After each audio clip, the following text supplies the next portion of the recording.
Are you expecting too much from your dog? In this video, I'm going to answer this question and lay out what some reasonable expectations are you should have with your dog, as well as what expectations many dog owners have of their dog that are not really that reasonable. Hi, my name is Zechariah Matson, and I help dog owners go from feeling burnt out and struggling to control their dog's behavior to gaining the confidence and ability needed to regain control by using the art of play so that they can maximize the relationship they have with their dog. If you want to learn more about the process I use to train dogs, then you can gain access to my free resources located in the video description below. These resources are completely free for you to use and can significantly help you in your training journey. So feel free to take advantage of these after watching this video. With that being said, let's get into what you should expect from your dog. As dog owners, we can expect many things from our dogs. For example, we may want them to behave when guests come over and stay out of trouble inside of the home, as well as to listen to us when it matters most. These are all very reasonable expectations that as dog owners we have over the dogs that we live with.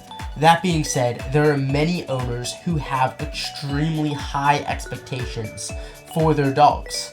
And these expectations are actually very harmful to the relationship that they have with their dog.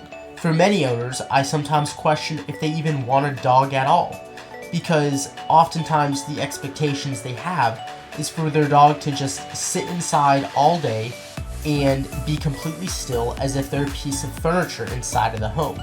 And unfortunately, it's not just owners who have this high expectation over their dog. In fact, I see many dog trainers that are professionals in the dog training community that have the same expectation. And these dog trainers end up putting this expectation of what a dog should be, and they place that expectation onto the owners that watch their social media videos or are associated with those trainers. This is an issue that has become so prevalent in the dog training community. It almost feels as if the new expectation for dogs is to just sit quietly on a placemat for hours at a time, ignoring everyone inside of the home. I know this is the new expectation that we have set in society, because as a trainer, when I go over to someone's home and conduct an in-person consultation, they oftentimes exclaim that they just want their dog to lay down and be quiet all day long. And while this is possible to do during training, and we can absolutely achieve these kinds of results with dogs, we are bordering a line where it's no longer fair to expect that of the dog. This is especially true of dogs that have an extremely high level of energy that needs to have an appropriate outlet. Now, I'm not saying that we shouldn't have dogs that have proper manners inside of the home and don't jump up on guests, especially if it's your grandmother coming over to visit. But what I am saying is that there needs to be a fine balance between what you as the owner desires of your dog, as well as what the dog desires and needs in the relationship with you in order for it to be a healthy and fruitful relationship. Ultimately, at the end of the day, I want my dogs to be who they were born to be, not just another piece of furniture inside of my home. Ultimately, this is what is best for the dog, and this is also what is best for the owner. When we are able to look at the dog and see who they are as an individual, and then align ourselves and our training plans with their needs, we can better appreciate them, even with the many different quirks and faults that they have as a dog.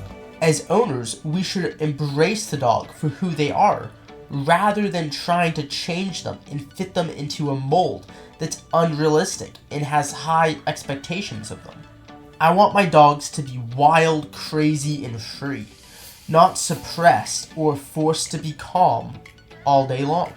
But don't get me wrong, because I don't want my dogs to be out of control.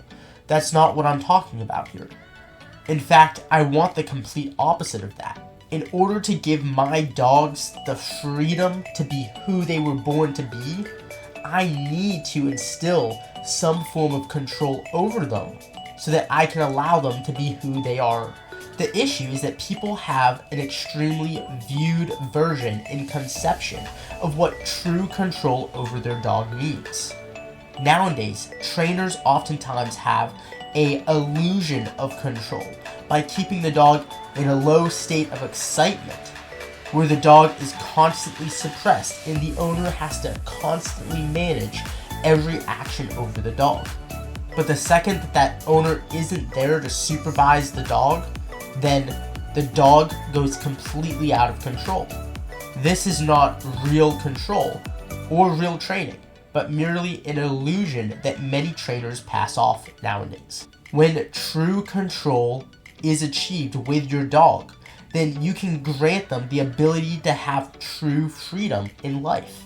So while we absolutely should have some expectation for how our dog is expected to behave inside the home, or when guests come over, or when we take them out on a walk, we should aim and strive for the type of control that allows our dog to be who they are, rather than constantly putting them into a state of suppression and expecting our dogs to be something they were not meant to be.